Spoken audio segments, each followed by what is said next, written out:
Shalom, sahabat terkasih dalam Tuhan Yesus. Perkenalkan, nama saya Lina.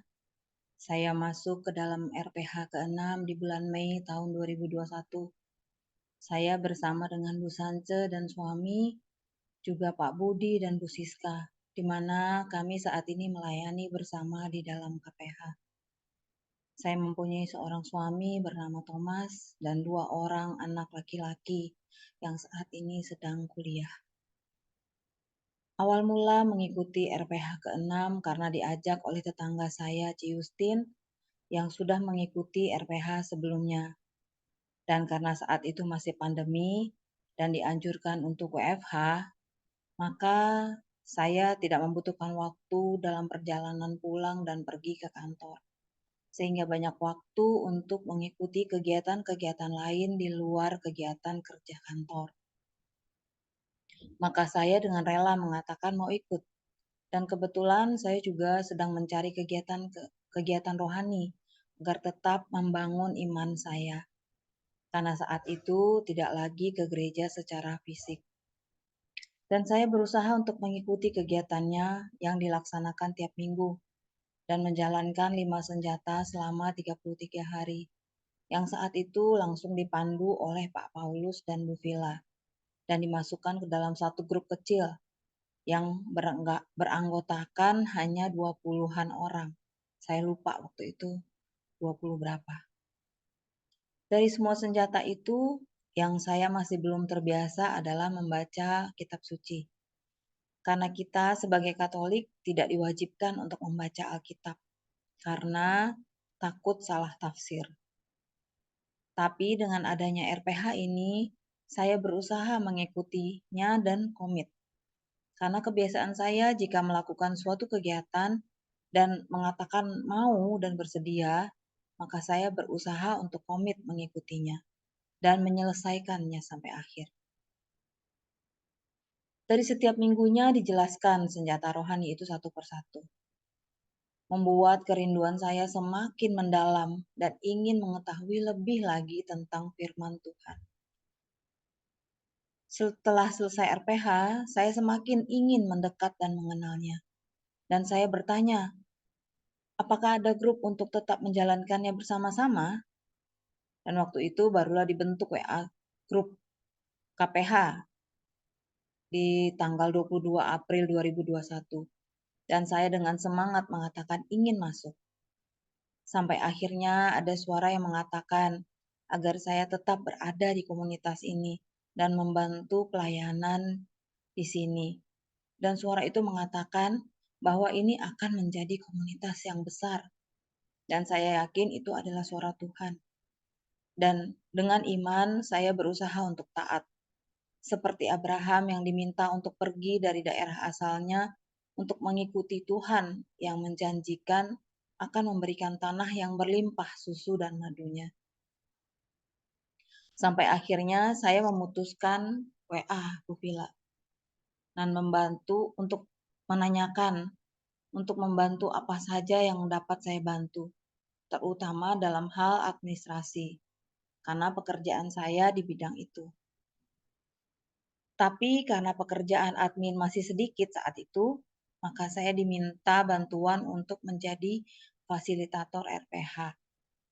Karena pesertanya sudah semakin banyak yang ingin ikut RPH, dan sudah pasti Pak Paulus dan Bu Villa sudah keteteran dan takutnya tidak fokus kepada mereka.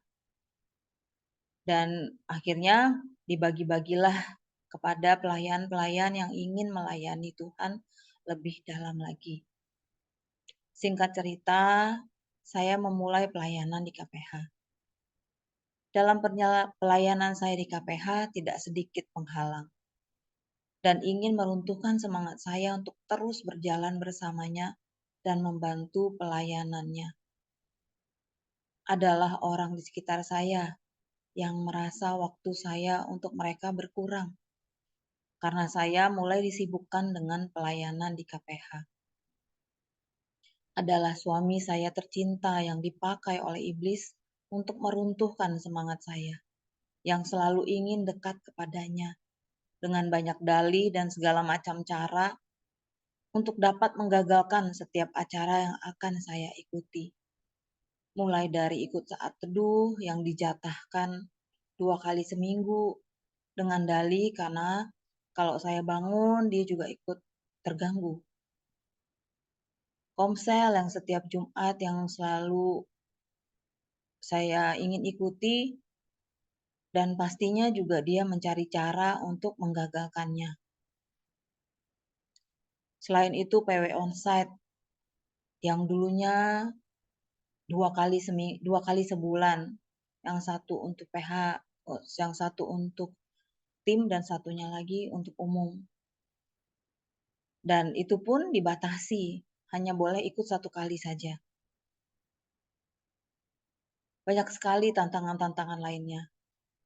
Puncaknya di akhir tahun 2022. Dan seperti akhir tahun ini, saya sempat diminta untuk melayani dalam doa di Komsel akhir tahun. Dan pada waktu bersamaan, suami saya dengan sengaja mengajak saya dengan dalih ingin makan keluarga bersama di akhir tahun 2022. Dan saya terpaksa izin kepada Bu Villa untuk tidak dapat melayani saat itu. Saat itu saya sedih sekali. Kemudian berlanjut dengan kegusaran-kegusaran yang lainnya, di mana suami saya sangat sekali membenci KPH.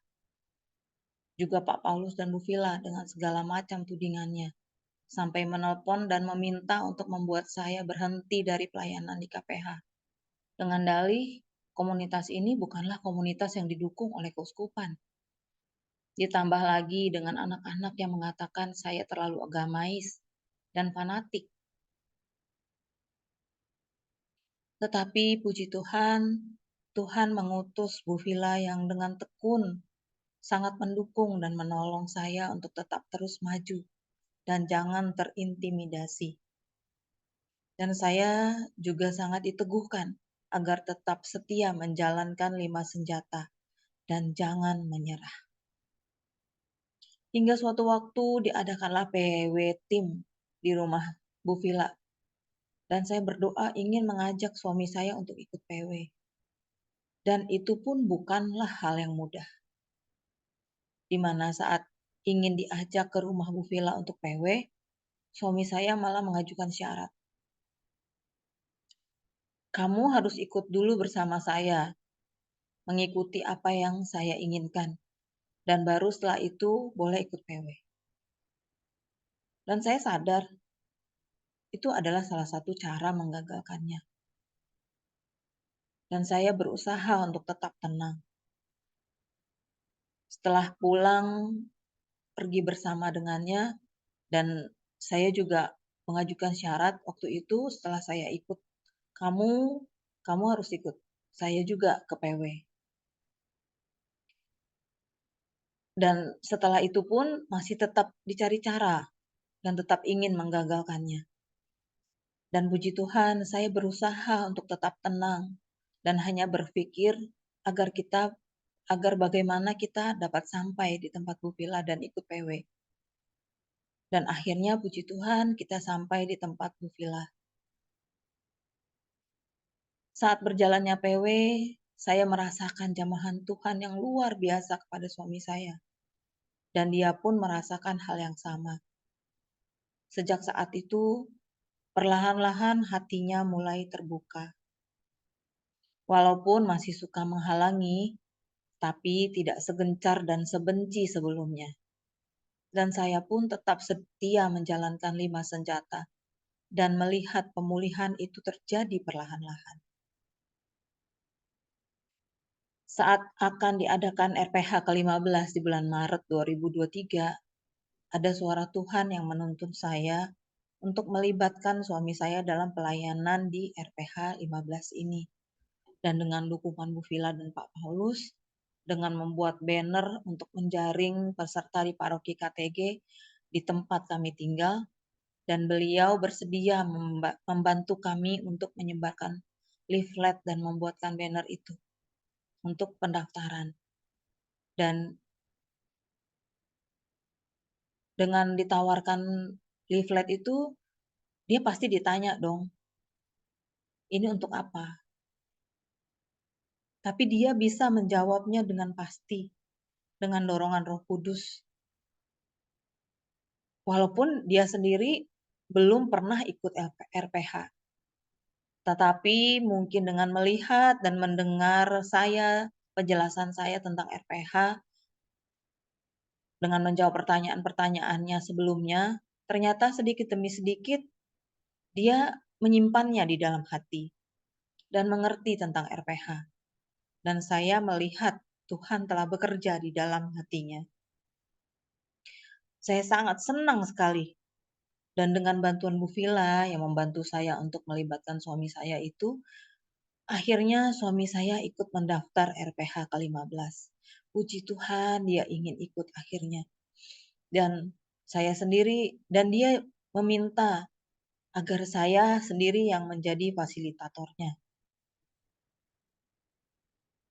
Di saat menjalankan RPH ini, beliau sangat komit menjalankan satu persatu senjata dan mulai mengikuti misa harian setiap hari offline bersama saya. Puasa juga, doa rosario, dan pengakuan dosa. Dan beliau komit mengirimkan jurnalnya setiap hari. Dan juga bersedia ikut Zoom setiap minggunya. Saya merasakan kegembiraan yang luar biasa dan sangat bersyukur bahwa Tuhan melengkapinya satu persatu.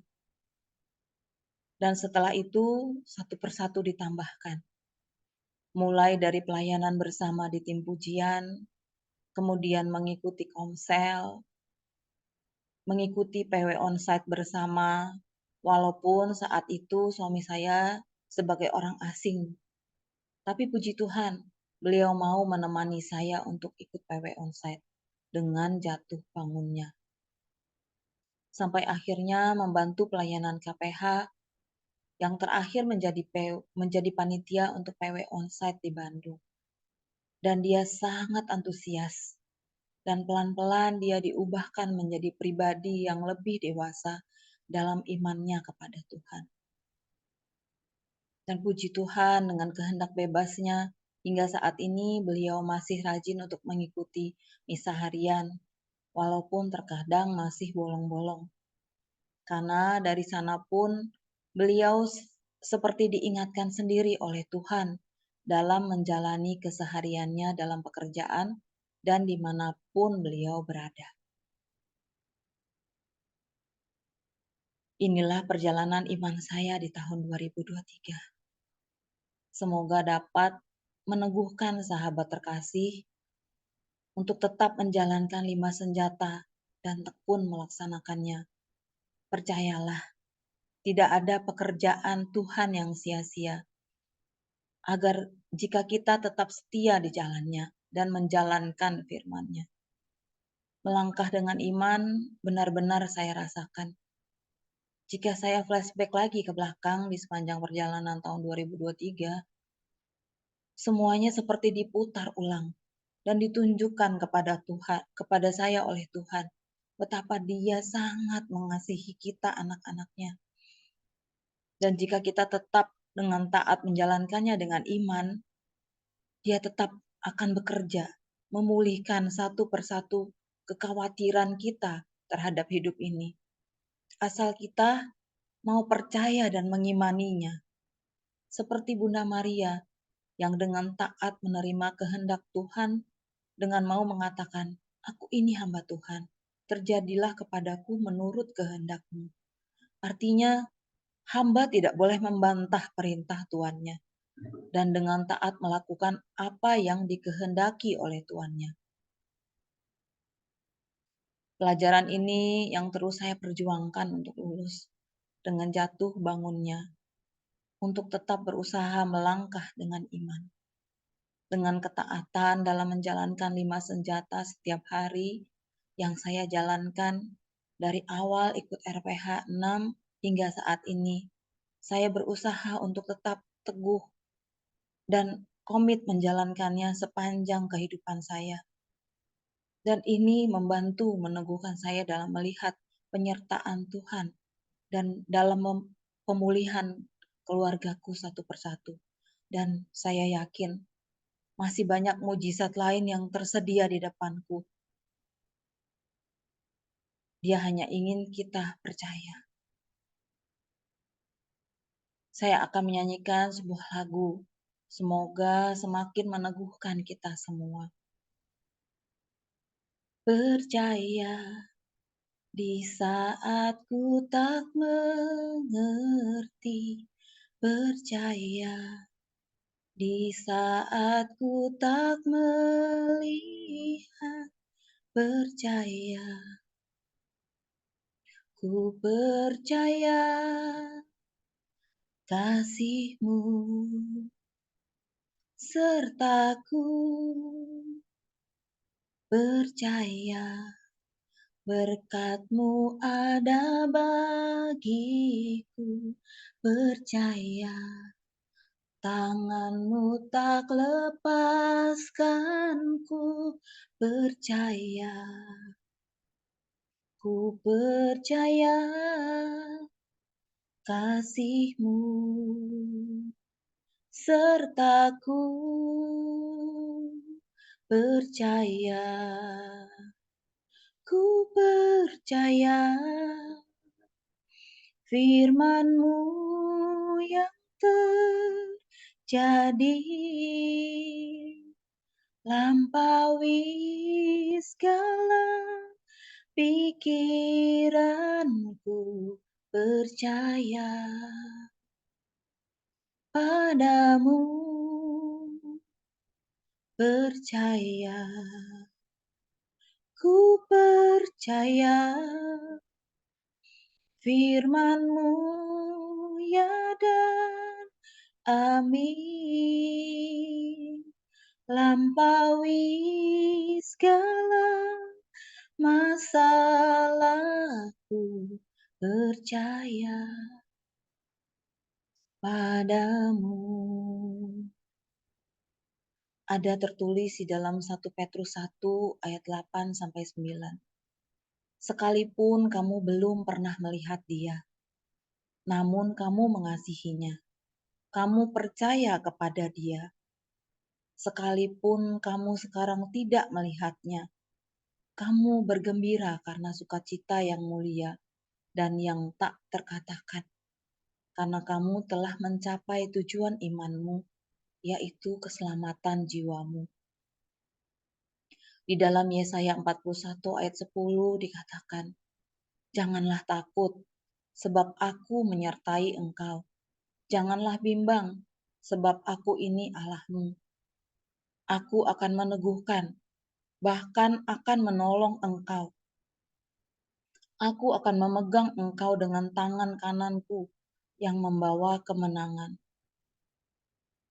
Dan di dalam Markus 11 ayat 24 dikatakan, karena itu aku berkata kepadamu, apa saja yang kamu minta dan doakan, percayalah bahwa kamu telah menerimanya, maka hal itu akan diberikan kepadamu. Demikianlah refleksi saya di tahun 2023 ini. Semoga sahabatku yang sedang berada di tengah-tengah pergumulan hidup dan merasa tidak ada lagi jalan keluar, berhentilah untuk berpikir seperti itu. Karena kita mempunyai Allah yang lebih besar dari masalah kita. Dan bagi Allah, masalahmu adalah hal yang sangat mudah untuk Tuhan selesaikan. Yang Tuhan inginkan adalah ketaatan dan kesetiaan kita kepada kehendak-Nya di dalam hidup kita dan mau melangkah dengan iman kepadanya. Terima kasih. Tuhan Yesus memberkati kita semua. Amin.